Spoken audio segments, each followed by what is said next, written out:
Hi guys. All right, thought I'd try something different. Thought I'd try make it a bit more schooly, a bit more something we're used to. So I'm going to go through a smartboard with you today instead of you just going through a PowerPoint. So this week we have been looking at improving and up-leveling our sentences, a key skill that we all need.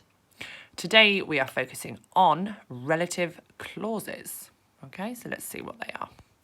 So what do we think a relative clause is? It is extra information that we add to a sentence, okay? We talk about this a lot when we're at school. Miss James is obsessed with adding extra information to a sentence. It improves it. So it's also a type of subordinate clause. I hear you moaning at that word. Don't. It makes your sentences a lot better.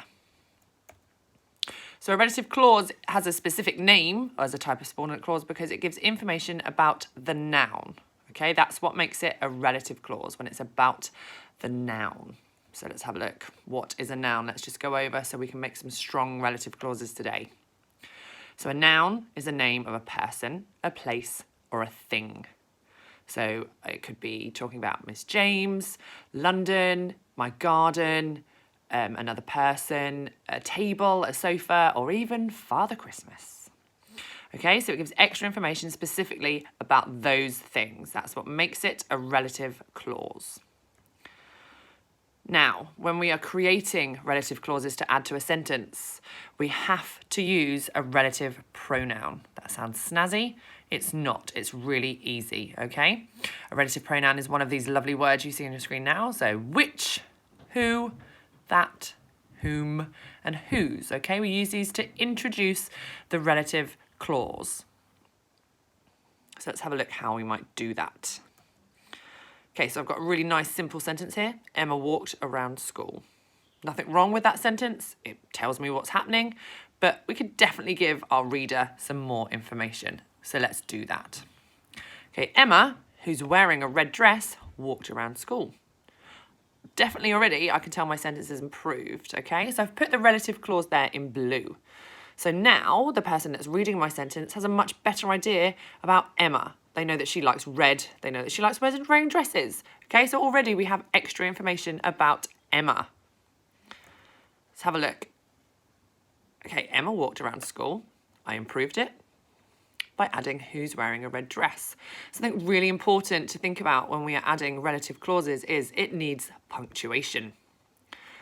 Okay, so I have added in here, you can see, some lovely brackets, okay? You can use brackets or commas when they're in the middle of the sentence like that, okay? But already, from going from Emma walked around school, we've got Emma, who's wearing a red dress, walked around school, and we've got some higher level punctuation in there. So already our sentence is vastly improved, okay? So relative clauses are really helpful to up-level your work.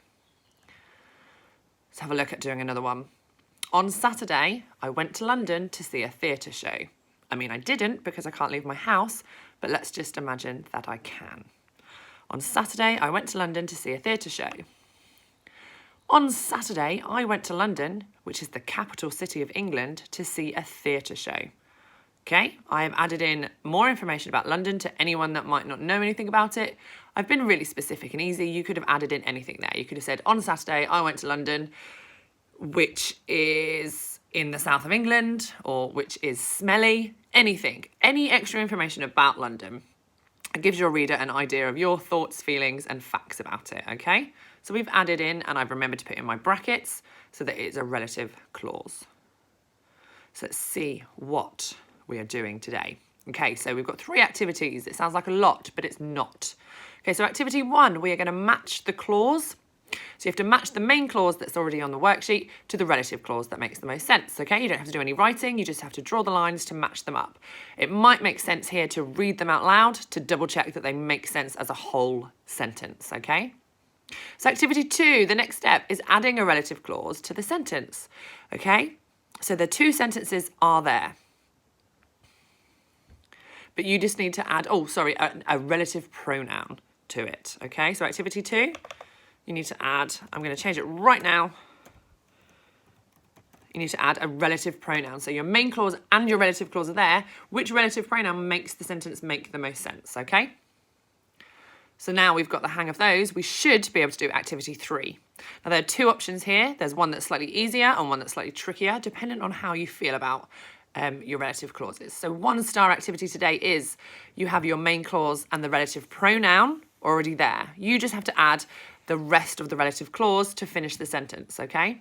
So an example, it might have, on Saturday, Emma, whose, and then you would add the rest of the information, okay?